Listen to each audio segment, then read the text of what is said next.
welcome to the Dr. Stephanie Show Season 3. We are so excited about this season because guess what? This is the love month.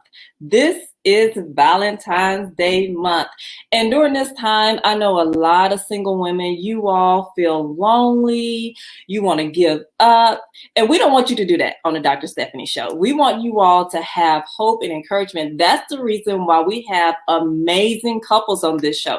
Not only couples, but guess what? Couples who have been married for over 20 years, 40 years, 10 years, 5 years. So we have a whole range of married couples. And today we have the lovely couple, the Gortons, Richard and Nicole Gordon. And I'm just going to give just a little bit about their love story. I'm not going to take away because I want them to tell you all about how they met.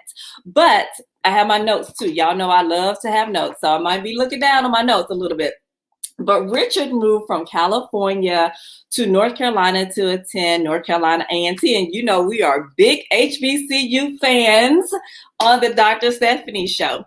And Nicole, I hope I get this right. Y'all know I kind of messed up with my pronunciation as well. But Nicole, she went to Loyola College in Baltimore, and she was also a part of the National Christian Campus Ministry in middle school, high school, and in college. And that's where she met Richard, and that's where their forever began. So in a nutshell, like she puts it, East meets West and goes down South. Now, without further ado, I'm going to bring them in so that they can, kind of tell us their love story and give us encouragement. Of course, I'll be asking them questions as well. So we're going to bring right on in. Hey!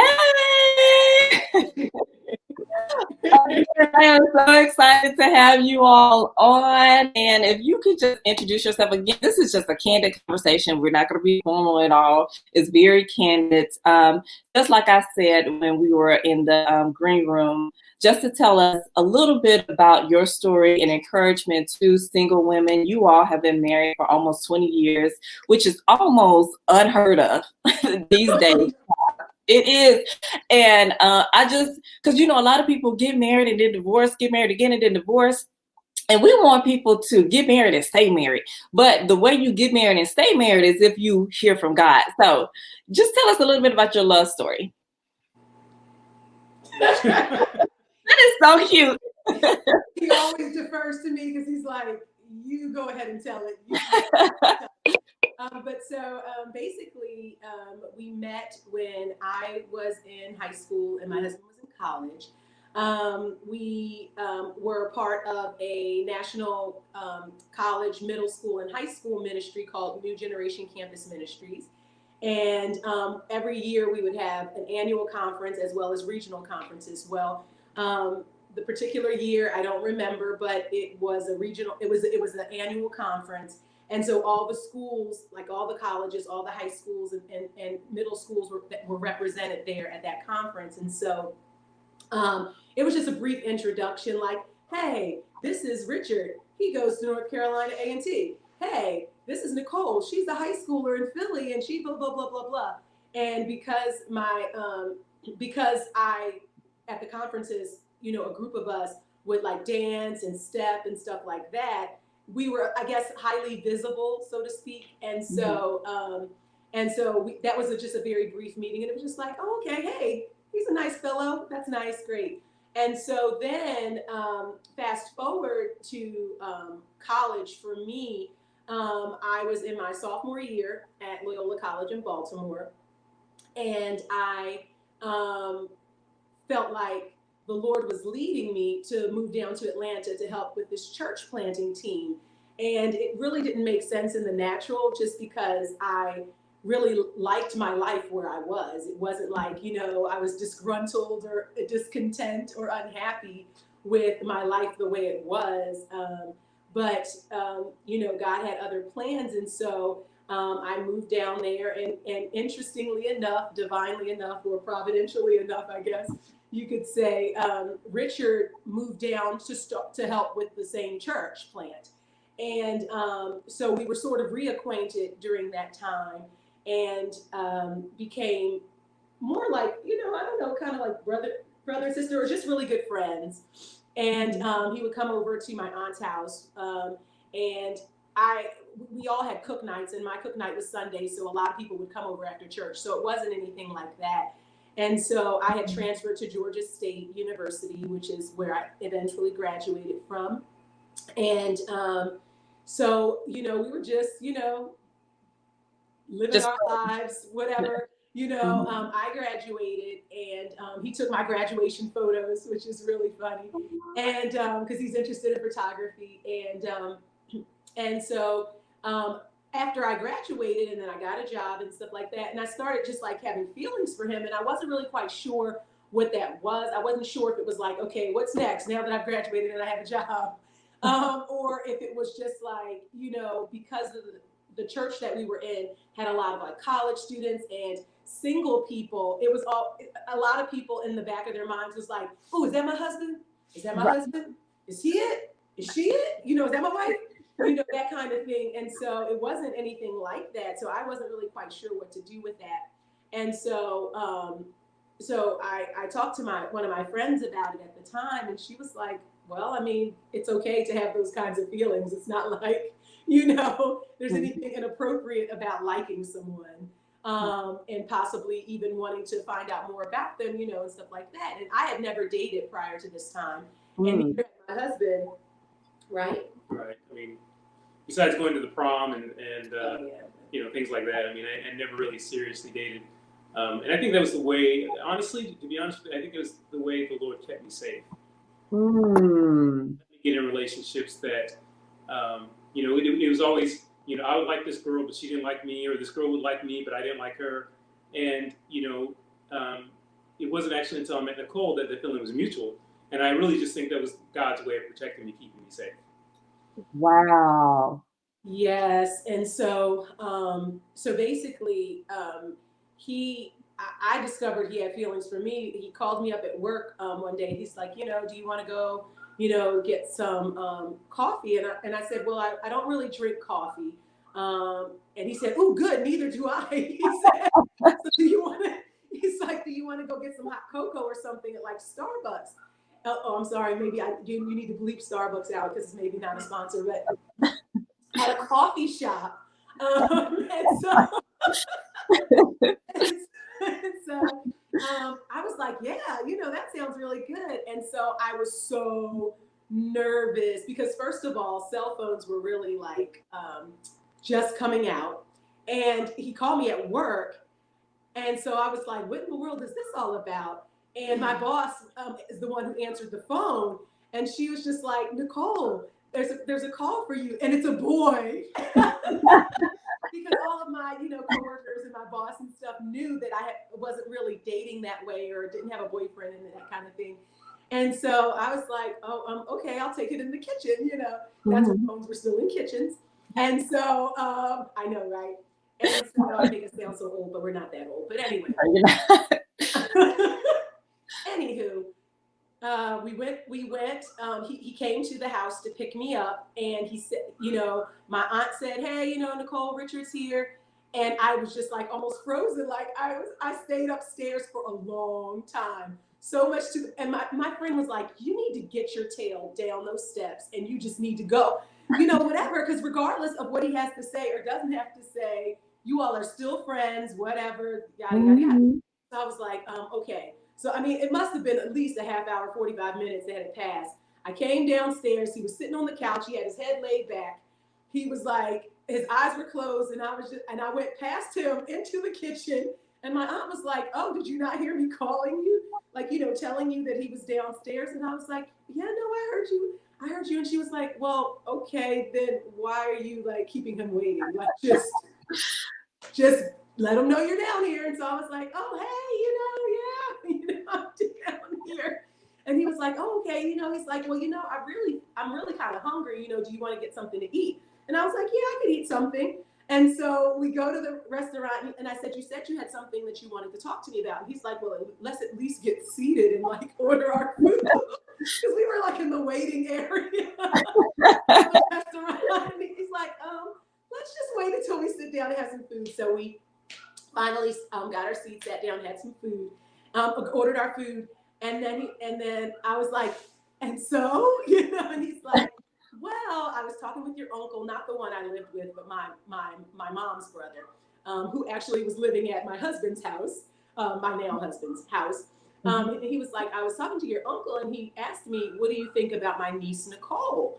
And he said, well, what do you mean? What do I think about your niece? And he's like, what do you think about like maybe a possible, marriage partner, like, possible wife or a spouse or whatever. And he's like, I mean, I gotta say, I think there's potential there. And so he said, so what I came here to ask you is, do you feel like there's potential there? And so I said, well, I have to say, I do feel like there's potential there. And just a big sigh of relief washed over him, and his face, his countenance, everything softened. He was like, thank God.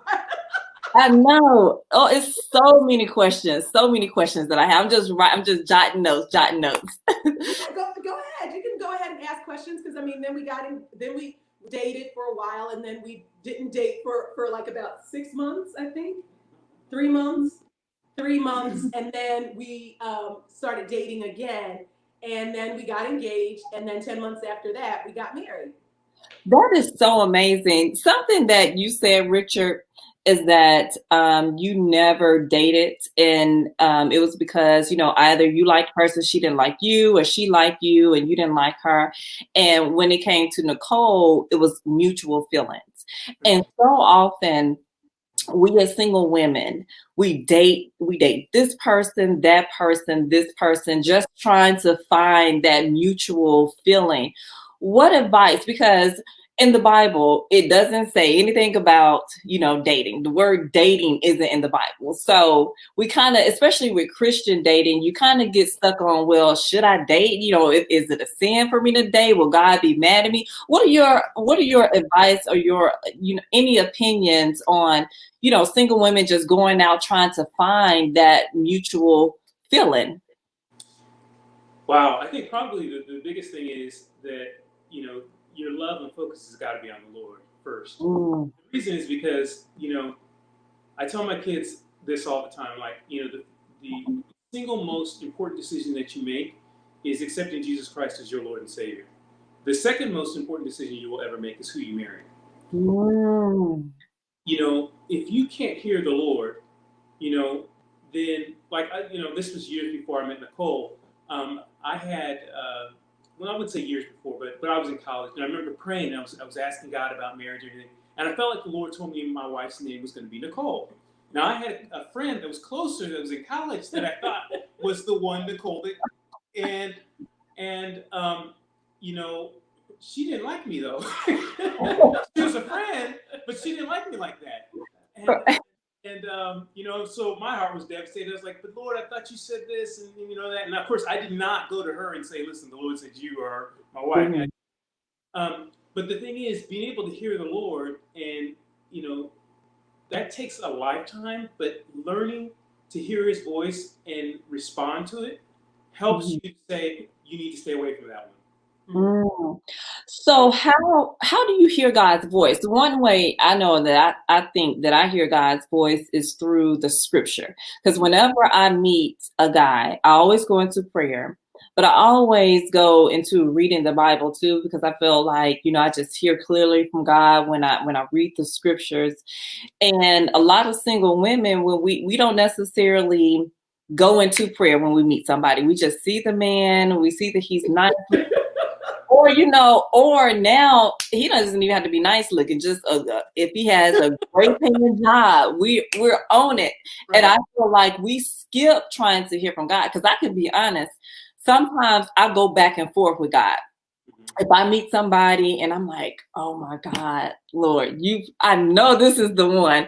And He'll say no. And then I'll try to find scriptures to justify being with the guy. Right.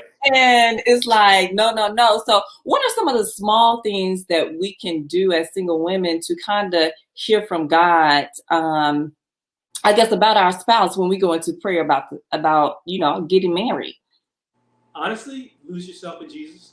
When the thing is, when you get in the presence of the Lord and you're worshiping and you are enveloped in his presence, and his presence engulfs you, and you know that you are in the presence of Jesus Christ, when you know that you're in the presence of God, and you know that he loves you, and that there's nobody in the world, regardless of what they think about you, that can love you like he can, then that can give you a firm foundation to be able to say that, well, that guy may be cute, he may have it all together, whatever. The discernment of the Lord could say, yeah, but he's got this in his life. You can't see it, he's got a facade on, but the Lord can tell you, and it's you can only develop that sensitivity.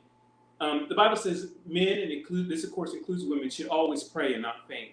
That doesn't mean that you're always, Lord, what should I eat for dinner? And Lord, what should I wear today? Not that type of stuff. But it's a God conscience. You're always having God on your mind. Always having God on your mind and always talking to him helps you to be able to hear him, and helps you to be able to discern what's of the Lord and what's not. And so when it comes to hearing God, the small things is, does it line up with the scripture?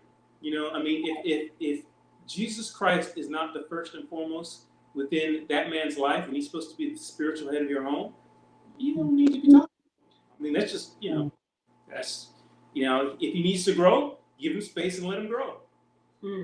Yeah, because it's a lot of men, like you said, they're put on that persona, that facade, like they even love the Lord. I think I was talking to someone a couple of weeks or last week, and sometimes men, especially if you're a Christian woman, sometimes men may act as though that they're living right, but they're only going to church because they want to get with you, or they're only doing this way because they want to get with you.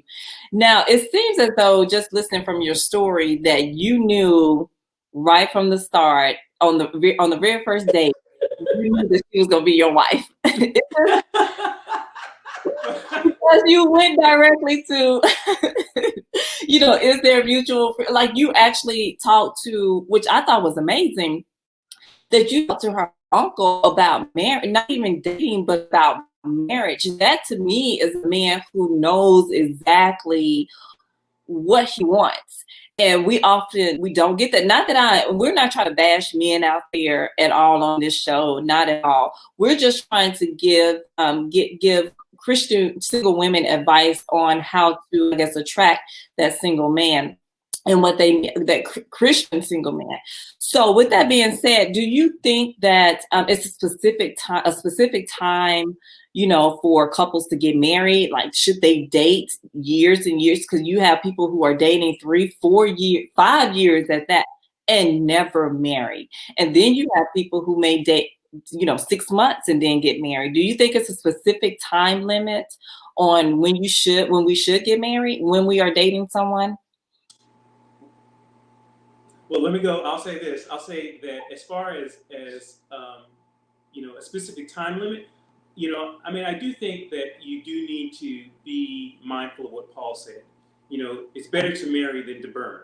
And so it is. If you're dating and living holy, and you have to at some point make the decision if this is a go or no go. And then have the maturity to say, okay, if this is a no-go, then, we need to break it off. But if it is a go, then have the guts to do it. Listening to the Lord and knowing what the Lord is saying about the situation is paramount, because, again, it's the second most important decision you make in your life. Yeah, and I agree with what you're saying, is when your intention is to have standards within, dating, and standards that you don't want to violate, standards that you all can agree upon that you will not violate, whether it be, okay, we're not going to kiss on the lips until marriage, and something like that may seem so radical, but the Bible also talks about not awakening love before the time. And so you don't want to necessarily get into a situation where it's all about your body's chemical response, or about the the romantic, right, type of goosebump type of thing, because the truth of the matter is, to make a marriage work, it's going to take more than just physical attraction. It's going to take more than just, chemistry. It's going to take work. And so knowing that the person that you're with has the stuff to commit, has an attitude of commitment, like I'm going to do what it takes to work at this thing. And you know what I mean? We are both worth the wait. We're worth the wait for, intimacy in the marriage bed. We're worth the wait as far as, other things, you know what I mean? And for us, also just making it to where divorce was just not an option. Like that's just off the table as far as something that is even said. But also as far as hearing from the Lord, I mean, I know that I had like a list of things that I wanted. And I'm not saying that it's about the list because everything needs to be checked off. It's not about that, but it does give you sort of a guideline, right? Like as to what your standard is. Do you know what I mean? It's not about you saying, oh, he has to be, look as fine as El DeBarge or whatever, or he has to be light skinned with a curly perm or whatever. I mean, it's not about that. And for me, it was never about that anyway. It was never about the looks because looks can vanish in a moment, but it was about the substance of the person, the character, what he was made of, what, type of attributes he had, the character, did he walk in the character of Christ? Do you know what I mean? Did I feel like he was a person of vision who could lead me and my family and our family, toward the Lord and at least that being his heart's desire. You don't always get it right, but at least that being the position of his heart, to want to, do what the Lord says to do. And so, so I think that's also part of hearing the Lord is just seeing where things line up. So many good things you said. And two things that I want to harp on is you said a list. Now, because I'm telling you, I'm 38 years old and I've had several lists. But when you listen to sermons and you listen to preachers and pastors, they'll tell you don't have a list. You need to rip up that list. You need to throw it away. You need to, it's what God wants for you, all this, that, and another. And then I'm like, okay, but I still, I want to make sure, I still have my list. I'm human and I still have, wants, and not only wants, but needs. And I want to make sure that this list, matches what God has for my life. And so, in Habakkuk, I think it's Habakkuk 2:2, it said, write the vision and make it plain. But, pastors say, no, don't. It's not all, but some just say, you don't need no list. Y'all come to the Lord with the list and all this stuff.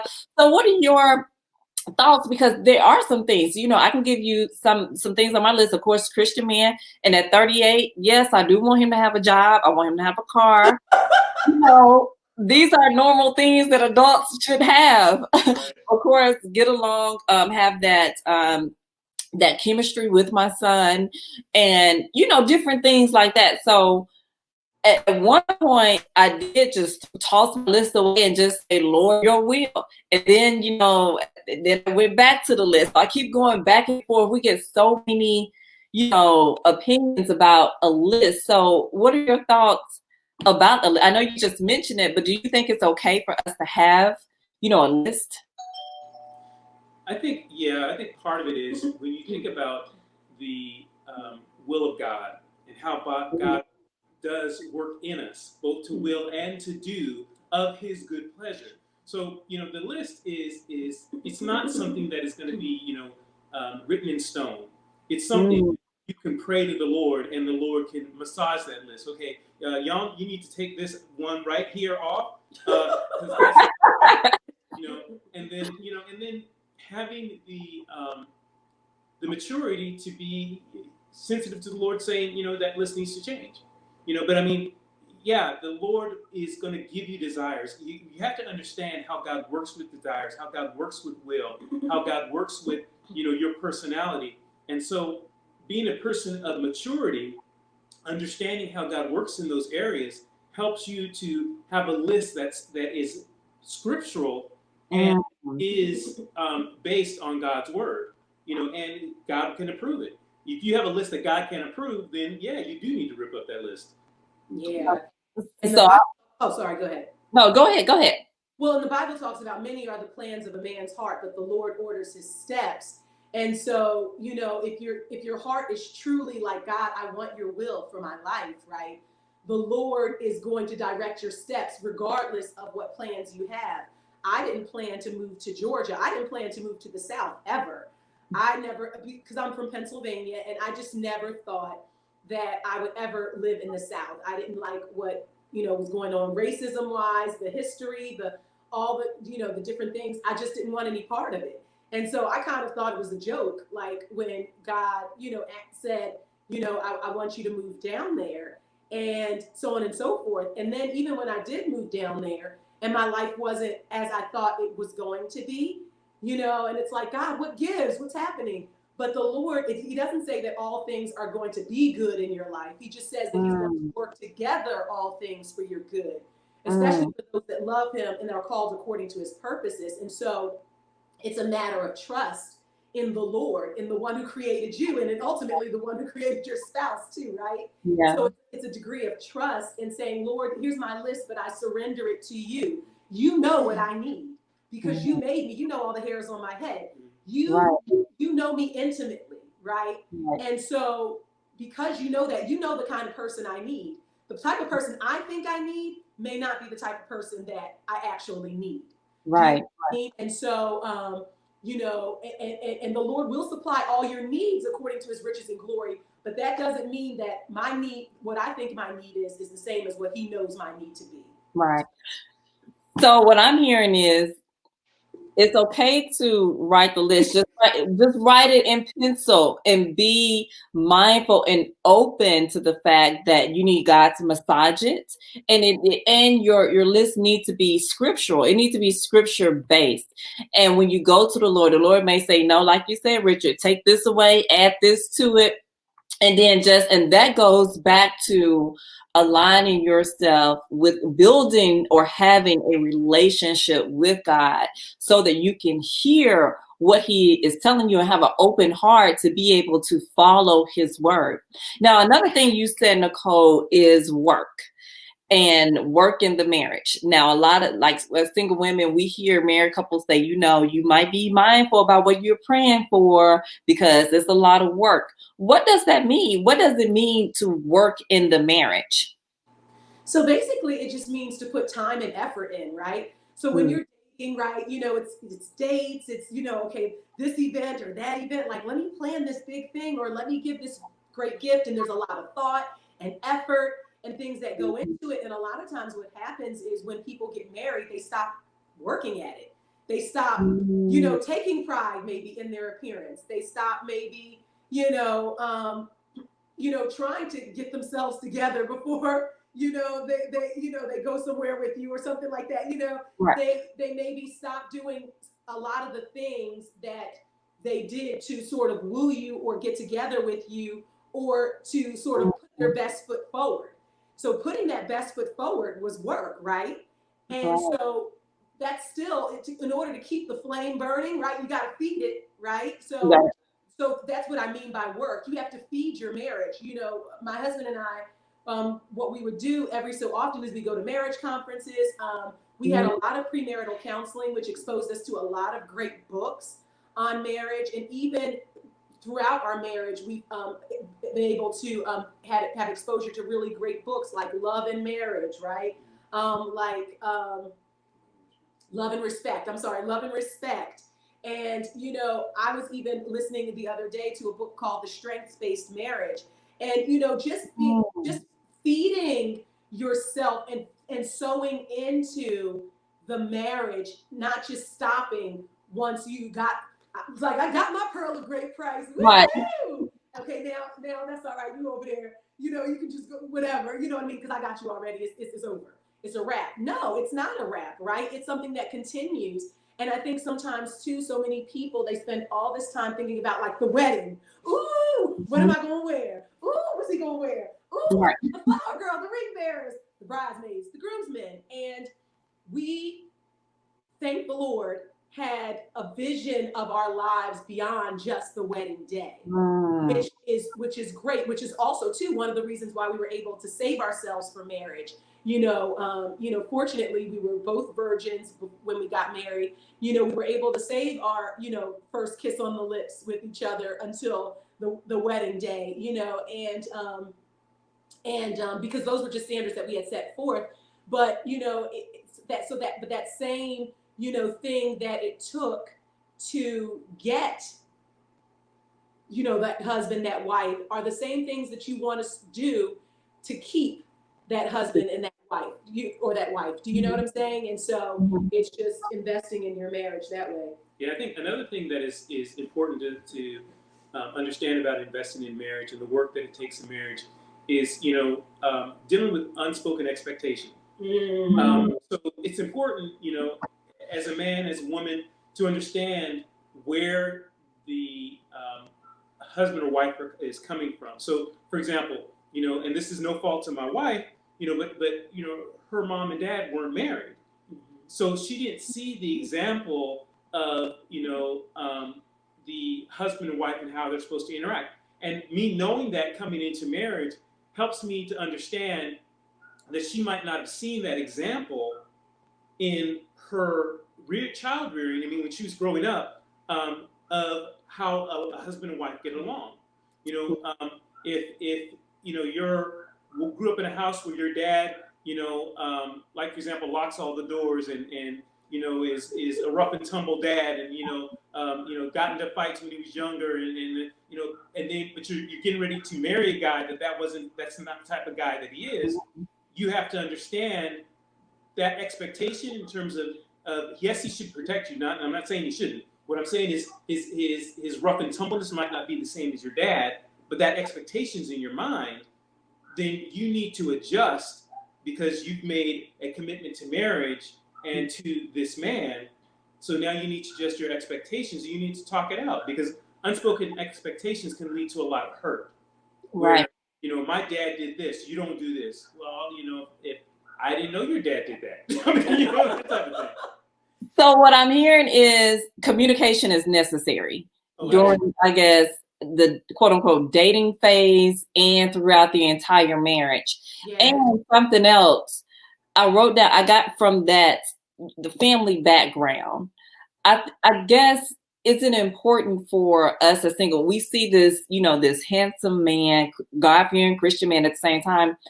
But should we also look at his family background? Maybe his family background may not necessarily match hers, or hers may not necessarily match them. Is there a conversation that needs to be had as to how you bring your values and your morals together? Yes, there is. And the reason is because, when you think about it, that family upbringing is what is the lens through which you look at family and how you look at marriage.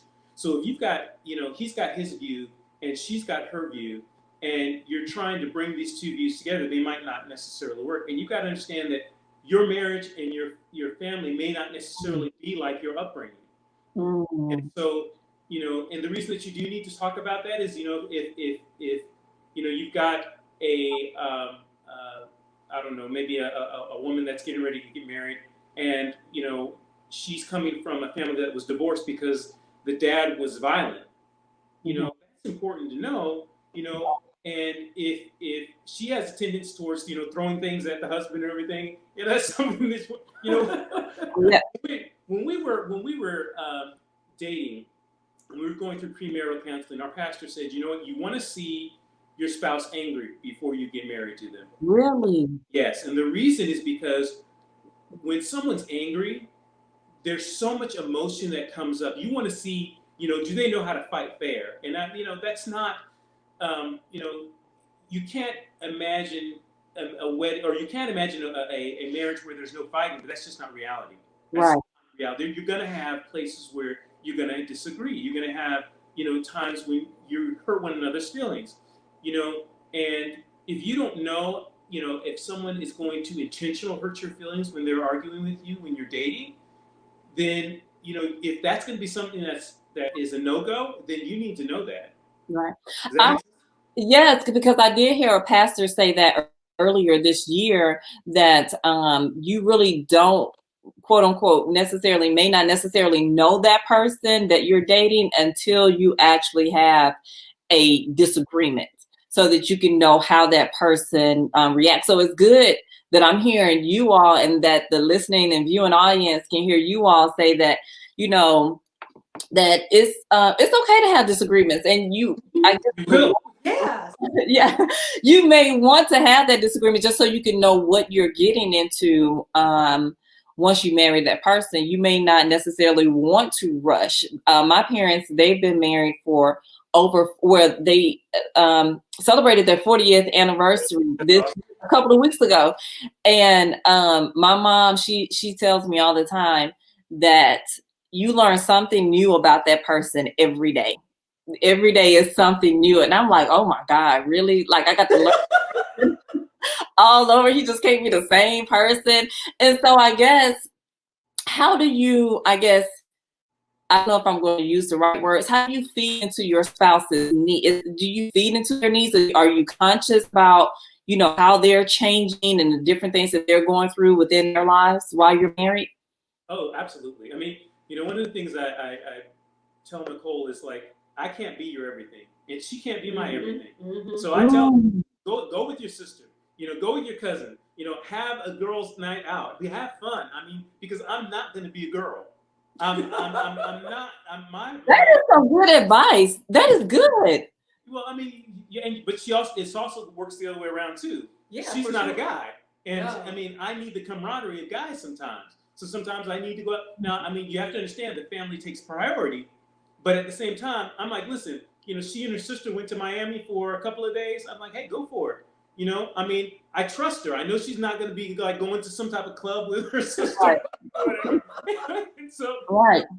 And the same is with me. I mean, I don't like traveling like that, but I mean, I do mean when I have to go with my son with somewhere, or the brothers go play basketball or something. Like that's. I mean, I need that camaraderie, and as a man, you need the camaraderie of a brotherhood, and as a woman, you need the camaraderie of a sisterhood. You're not going to get sisterhood from your man. That is so good. You just need to know that. So what is, and this is my last question, what are some good Christian fun activities that that single women can do? Because now people like to go out, they like to drink, they like to do all types of things. So what are some good Christian fun? Because oftentimes you think Christian couples are just boring. They don't have fun. They don't do anything. So what are some ways that Christian couples can still have a good time, just as much as a good time than a non-Christian couple? Yeah, I think it depends on, your level of maturity. And so, for example, if you are going to a club, I'm not saying that a club is bad, but you better know the reputation of the club. If there's been shootings at that club, if there have been, people drunk and fight, I'm not a club person, but I'm just saying, I'm not going to say that someone that goes to the club's not saved or anything. I'm just saying you want to be mindful, and if you're mature enough where, you can go out for a dance, that's great. But if you're going to go out for a dance and your blood's going to start to rise, then you don't need to do that. Right. You're going to be dancing slow and close. He's talking about a person's nature, a male's nature starting to rise. Right. Yes. But yeah, no, I'm just saying that just to clarify. But two, I mean, just because you're a Christian doesn't mean that you can't do some of the other same things that people do when they're not Christians and they're dating or they're just having fun with their friends, like going skating or going, or going hiking or going biking or doing whatever it is that you do and that you find enjoyment in and that you enjoy doing with another person, as long as it doesn't violate any, standards or convictions that you all have set as far as your interactions and things like that. Then I mean, it's cool. We used to go to Chuck E. Cheese to the arcade because we could. I love skee ball, and I grew up in the day of arcades. Okay, we grew up in the age of arcades, so it's a little bit different now or whatever. But so arcades were kind of like fun, and I like playing. And they still are fun. Exactly, for prizes and stuff. I'm like, okay, that's awesome. Yeah, let's do this. Yeah. You know what I mean? And he found that fun too. And just being with family and being with friends is something that's always been a lot of fun to us. So as much as we could be, we were around each other's families. I mean, we were around each other's. We were all sort of a part of a group of friends. So I mean, we could go to IHOP and have fun, just like talking and laughing, and you know what I mean. We didn't have to feel like we had to be inebriated, which we don't drink. But I'm just saying, for those that choose to drink, We didn't have to feel like we had to be inebriated to sort of let loose and have a good time or to relax or just whatever. We just had fun just being ourselves, doing activities that we enjoyed. And so to me, that it's the same. I mean, it's just the same, right? You know, the things that you enjoy doing. And just being mindful of what you're doing in that moment. Yeah, work out your own soul salvation with fear Yeah. and trembling. Right. Mm-hmm. Yeah. So these are the takeaways that I got that really stuck out to me. It was so much great information, but the things that stuck out to me is number one, the list. Just I knew she was gonna say that. it's the list.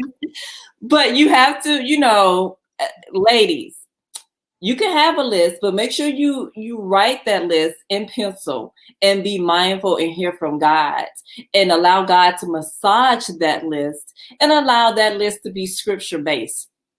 And go to God with the list. Don't just have the list and say, God, this is what I want, but make sure you're open-minded. Also work. You want to make sure that you're doing the same thing you did to woo that person in, the same thing you did to woo them in, to, continue to do it within your marriage. Make sure that, you don't let yourself go, or, he let himself go, or you're not, continue to date within the marriage is what I got. And also those unspoken expectations, you want to make sure you're having that communication before the marriage and all throughout the marriage. Am I anything else y'all want to add? Those are the three things that really stuck out to me. Oh, those are good. Well, I mean, if you're a Christian, though, I feel like premarital counseling can be huge, especially whoever you do it through.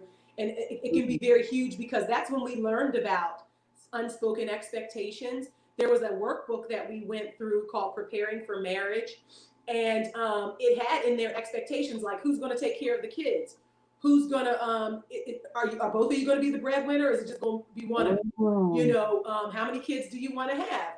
What did your childhood look like, in terms of like your parents and this and that. Like his parents, had were married forever. And I mean, we're like in love with each other, like, oh, and then like, his parents had been married for a really long time, had been married forever as well. Their marriage, though, just looked very different from how I thought marriage should look, because they fussed at each other and this and that and the other and so on and so forth. But they really loved each other, And so every marriage has their own its own dynamic.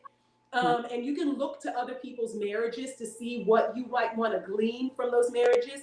Get around other people that are other married couples. Ask that have been married and married hopefully happily. Do you know what I mean? Not without turmoil, but happily married, not begrudgingly married. Like, yeah, we still married, but you know what I mean? You don't want that. So you just want to get around people that are married because, like anything, you want sort of a mentor, right? If you will, right? You want a mentor with your business, right? Somebody who's been there before, has seen that, done that, has that postcard, and then, has maybe some battle scars, but that you can learn from those battle scars. So maybe you don't have to have the same battle scars that they had. You can just maybe have some other ones that you can just, someone else can later glean from your life. And so that's really, really huge. Especially like I said, prior to marriage, and then even when you're married, just making it a point to get around other couples that have been married longer than you. So one other thing, because this keeps getting good, the premarital the premarital counseling for Christians. Should we go to, I guess, a quote unquote certified degree counselor, or is it okay to go to your pastor? It depends on the experience of the pastor. I mean, it also depends on the person that's licensed. I mean, you've got people that are licensed that are Christians and Christian licensed counselors. Then you've got pastors that have had a wealth of experience of counseling people. But, it really depends. If the pastor doesn't have experience, I mean, you should go to your pastor. And that should be someone that you trust.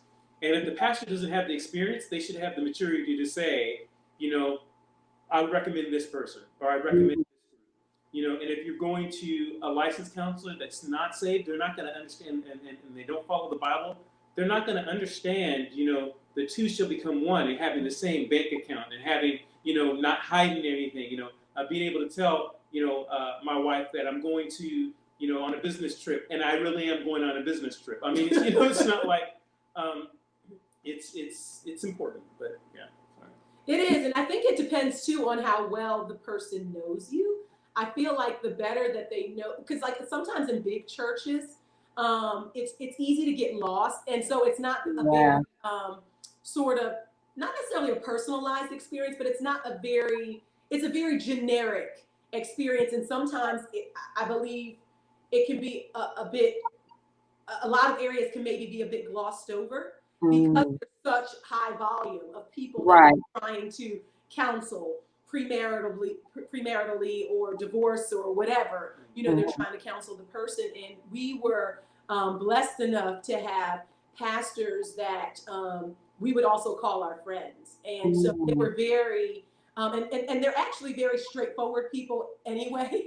So like sometimes it's like, okay, TMI, right. Don't tell me. And they're like, no, you need to know, because we would be remiss in our jobs as your pastors if we didn't tell you about these kinds of things. Because some of these things are things we wish we had known. Some of these things are things, and then sometimes too, certain pastors and stuff like that, sometimes they like to dabble in like matchmaking and stuff like, oh no, you're supposed to be with this one, not that one. No. You know what I'm saying? And I feel like, there is also, possibly, room for interestingness there as well. So just, it depends on the size of your church, how well your pastor kind of sort of knows you and knows the man too. Because sometimes I find that the pastor may know one of the potential spouses and not the other one. And so, it can just kind of, get a little bit hairy there, but. Yeah. Probably just need to be prayerful about it. Yeah, most definitely. Okay, once again, thank you. I don't want to hold up too much of your time. There's something else that you said, but I'm not even going to bring it up. It'll be another 15 minutes. So I want to thank you all for taking the time out of your schedule. I know you all are in California right now, and I'm in Georgia, so it's early in the morning over there. And just taking the time just to encourage us during this love month of February, and giving us the knowledge and the understanding, some of your wisdom that we need as we start to dating, listening to God and making sure we're making that right choice and making sure that it's a mutual liking between both people. And we're not trying. My granddad was a pastor over 40 years. And one thing he told me, he said, he was like, Stephanie, you'll never want to force a man to be with you. He said, because he'll always throw that back up in your face. So I try not, I have kind of a passive aggressive type of personality. So I try not to be forceful, but I'm hearing a lot of great things from you all. And I wish I could keep you all on another hour or two, because it's just a wealth of knowledge that I've heard. But thank you again for being a part of the Dr. Stephanie Show, and we will definitely be back in contact with you all. And have a great, awesome day. Thank you. You too. Bye.